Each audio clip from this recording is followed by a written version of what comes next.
السلام علیکم ورحمۃ اللہ وبرکاتہ۔ امید کرتی ہوں آپ ضرور آج کی دعا کے لیے انتظار کر رہی ہوں گی۔ انشاءاللہ آج دعا کے افضل اوقات کون کون سے ہیں، کب کب ہمیں دعائیں مانگنی ہیں۔ رمضان ہے، ہم اپنے لیے بھی حریص ہیں اور دوسروں کے لیے بھی حریص ہیں۔ اپنے لیے بھی دعائیں کرنی ہے، دوسروں کو بھی اپنی دعاؤں میں یاد رکھنا ہے، اور اپنی پیاری سی خوبصورت سی دعاؤں میں ہمیں بھی ضرور یاد رکھیے گا۔ دعاؤں کا افضل ٹائم کون سا ہے، کب کب دعائیں مانگی جانی چاہیے، کب کب مانگنی چاہیے؟ رات کے آخری حصے میں کہتے ہیں کہ دعائیں قبول ہوتی ہیں، اذان اور اقامت کے درمیان میں دعائیں قبول ہوتی ہیں۔ آپ صلی اللہ علیہ وآلہ وسلم نے فرمایا بس اس وقت دعا کیا کرو، اذان اور اقامت کے درمیان دعا رد نہیں ہوتی۔ اب جب بھی آپ شعوری طور پہ دعا مانگنے لگیں گے، اذان اور اقامت کے درمیان کا ٹائم جو ہوگا اس میں دل سے دعا مانگیں۔ انشاءاللہ جو بھی دعا آپ کے حق میں بہتر ہوگی اللہ سبحانہ تعالی اس کو قبول فرمائیں گے۔ ہم سب انسان ہیں، ہم سے غلطیاں ہو جاتی ہیں، اور جب کوئی غلطی ہو جاتی ہے، بھول چوک ہو جاتی ہے، تو اللہ ہی کی طرف ہمیں لوٹنا ہے، اللہ ہی سے مانگنا ہے کہ اللہ سبحانہ تعالیٰ ہمیں معاف کر دے۔ آج کی ہماری دعا بھی یہی ہے انشاءاللہ۔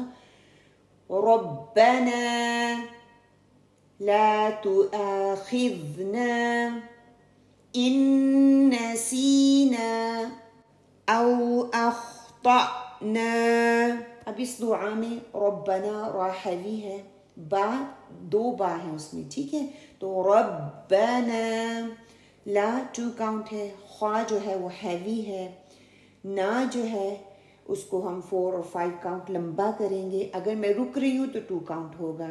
ان نسینا، نون ساکن تنوین رول یہاں پہ آ رہا ہے، ادغام کامل ود غنہ، اینڈ اس کے بعد نا جو ہے اس کو بھی میں 4 اور 5 کاؤنٹ لمبا کروں گی۔ او مدلین آ جاتی ہے، اخ، خواہ ہیوی ہے، طا ہیوی ہے، اور نا کو 2 کاؤنٹ کریں گے انشاءاللہ۔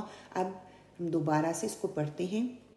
ربنا لا تؤاخذنا ان نسینا او اخطأنا۔ ربنا لا تؤاخذنا ان نسینا او اخطأنا۔ اے ہمارے رب، ہم سے بھول چوک میں جو قصور ہو جائیں ان پر گرفت نہ کرنا۔ چلیں اس دعا کو بار بار اپنے پورے شعور کے ساتھ پڑھنا ہے، اپنے ساتھ ساتھ دوسروں کے ساتھ بھی اس کو شیئر کرنا ہے، تاکہ میں جو اپنے لیے پسند کر رہی ہوں اپنے مسلمان بہن اور بھائی کے لیے بھی وہی چیز پسند کر رہی ہوں۔ جزاکم اللہ خیر۔ السلام علیکم۔